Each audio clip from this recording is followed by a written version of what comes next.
बच्चों, जो मैं आपको बताने जा रहा हूं वह सदियों पहले की बात है। एक बार एक बुलबुल को अत्यधिक भूख लगी। वह भोजन तलाश करते करते एक अमरूद के पौधे पर जा बैठी और अपनी चोंच से अमरूद कुतरने लगी। ऐसा करते हुए उसने उतने अमरूद खाए नहीं थे जितने की चोंच मार मार कर जमीन पर फेंक दिए थे। अमरूद के पौधे से इस तरह की बर्बादी सहन नहीं हुई। उसने बुलबुल से कहा, ओह बुलबुल, तुझमें और तोते में भला अब क्या फर्क रह गया है? वह भी खाता कम है और नष्ट ज्यादा करता है। तुम भी वैसा ही कर रही हो। उसकी यह बात सुनकर बुलबुल चिढ़ गई और बोली, तुम कितने मूर्ख हो। मेरी तुलना तोते से कर रहे हो। कहाँ मैं, कहाँ वो। अमरूद के पौधे ने पूछा, वह कैसे?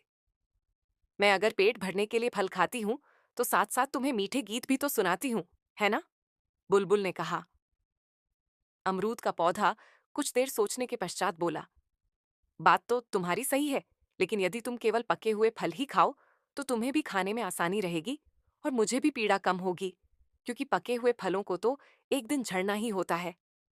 बुलबुल को उसकी बात जंच गई और वह खुशी खुशी मान गई। उसके बाद वह पके हुए फल ही खाने लगी।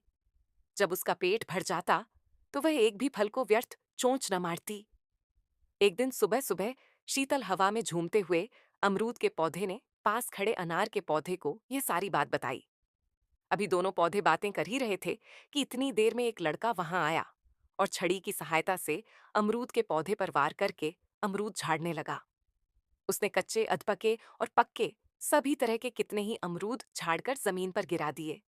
फिर उनमें से जो पक्के और अच्छे लगे वह चुन लिए, बाकी वहीं जमीन पर गिरे रहने दिए और चला गया।